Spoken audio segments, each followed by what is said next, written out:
has to be in this field, okay? And I know in the US of so many cases, and there are so many that you don't recognize the names, because Bill Gates is professors, you will recognize it, but there are so many names that I heard of professorships of people, okay, who was that? Yeah, but already has an endowed professorship position in a university. Okay, that could be something that we should, in the South, learn from the Northern Hemisphere. Yeah, I think that also in Latin America, most of our universities are science-based universities. And then to work with applied research, it's very difficult to change the mindset of the researchers, because the governmental policies really value the scientific activity through publication. For instance, when some governmental organization evaluate the researcher work, they practically don't value it when the researcher has a patent and has a relationship with company, or when a product developed by the researchers goes to the market. It's not valued. And then I think we have to change this model of valuation also, in order to show that really, because we have a very good science. Yes. In Brazil, we used to say we are very good to publishing. We are in a very good position in international ranking of scientific publications, but we cannot transform these publications in GDP. That's the biggest challenge, I think. And it depends on the governmental policies also on how to evaluate our researchers on our graduate studies courses. Now, for that, do we need to change government policy, or that will be a university policy change? I think that we have to change both. Because, in fact, what happens, universities follow the policies that the governmental established. But who established the policies in governmental organizations are the researchers. Then it's a vicious cycle that we have to break. Yeah. Okay, well, that's a nice idea, to change the way professors are promoted. Yeah. Not just papers, but also patents or products or services transferred to the private industry. And that's why I like very much the presentation of Malaysia, because they really valorize people who really work with commercialization and innovation, because then they have to do it. Well, we have to make the Porsche effect more attractive. Okay, Maritza? Thank you. Thank you very much for the opportunity to give you my thoughts. Maritza Ware for the record. So I was wondering, and this is a very interesting debate, you know, in knowledge transfer, because it is not be like the day-to-day talk. So I just want to add one thing, that it is, as Professor Luis de Stefano has said, it is the thing that the incentives. And let me give you an example about the orphan drugs and the orphan medicines that are, you know, given that kind of space of incentive for being promoted and give the opportunity for a lot of people that can make their lives longer. You know that what private sector got and the companies need and the universities need and people do need is money. Yes, it is a reality, but what makes that companies invest in one sector? It is incentives. You can do tax incentives, you can do fast track incentives, for example, for the FDA, for, you know, the regulatory issues and so on. But the thing is that the policy, the regulatory framework, needs to be changed in that kind of things for make the people that get the money and put it into the market or put it into the topic that you would like to invest in. Tax incentives is just one issue of the old map, but it is not just one. So the thing is that there need to be like a policy make, for change that kind of things. People needs to get more knowledge, people need to get more food, and people need to get better life, but you cannot do that like doing unpromoted just one sector. You need to being united, all of the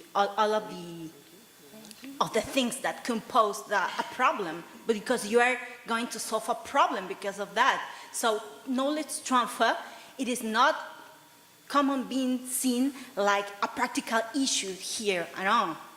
And one thing that is very engaged with knowledge transfer, it is like capacity building. Capacity building is one of the points that needs to be enforced. The thing here is enforce. What do you need to enforce? What do you need to be focused on? So we are talking about, things that can be turned into practical issues.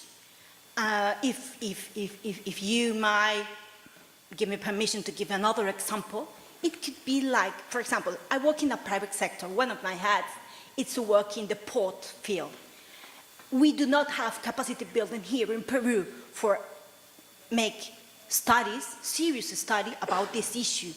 And we need to contract a lot of millions. We spend a lot of millions contract for enterprises that are working abroad and bringing here to make, this project being like reality. So the thing in here is, why don't we start mapping again and let the private sector let them know that we got the capacity building, we got the human resources enough for contract here in Peru and employ them in the technology field, So we need to make like a serious roadmap about these things, and also how can you enforce and make these things, turn into reality for the people that day to day need to know that this exists.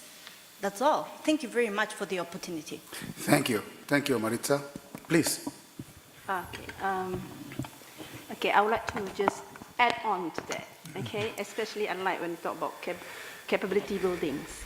But back to what we discussed just now, how we can encourage, or maybe we can encourage companies to work together with research university on the technology transfer, based on Malaysian experience, because my experience as a policymaker, now I'm with the university. What I'd like to share is about corporate social responsibility. So we try to introduce a lot of corporate social responsibility experience, and then one of the ways that now a trend in Malaysia where the public research calling all the big, successful company, and then we help them to branding, promote their product. At each of our faculty now, we have their names. With that, they're willing to invest 30 million, 10 million on the R&D. That is a trend now in Malaysia. So we allow them to have their names to be used at each of our faculty. So that's how we can get money from all the company to invest in technology. So that's one way. So another one I'd like to talk about is branding. Because through my experience with the developed country, for example, because Malaysia is talking about transition, when talk about capability building, I noticed that our researchers, this is a thing that we need to enhance, is a technology valuation. They did not really know how to value their technology. So this is a very crucial, because in order for researchers and scientists to bring their technology to the market to the company, to industry, they know how much value that they're worth. So when I deal with developed country, for example, the research and scientists, they are very good. They know how to do the marketing, even though they are scientists, they're technical, but they know how to sell. This is the thing, they know how to value their technology. So another thing that we can learn from that is their negotiation skill. So if you're really good, you know how much is the value, and you can negotiate, then you can convince the company to invest in your technology. So this is the thing that we want to enhance to all the research and scientists, even though you are good in your technical, but if you're also good in your skills on the evaluation and negotiation, and at the same time branding your technology, this will help. I mean, then you can build the trust. Now you're talking about the trust, but if you're good in this, then you can build a trust to the company. And definitely the company willing to invest their money because it's a very risky business. That's all I want to add on. So the policy as well is not much on change the policy, but we would like to encourage is just enhance the policy, right? Because maybe some of the policy is still relevant, so we just enhance the policy, not really totally change the policy. Thank you. Yeah, good point. I just wanted to share in a couple of minutes something that Maritza mentioned about the regulatory problem, okay? Without telling names, I will just tell you a story, which is true, it's a true story, of a Peruvian company who loses every year 50% of its asparagus production because of one insect, okay? 50% is lost.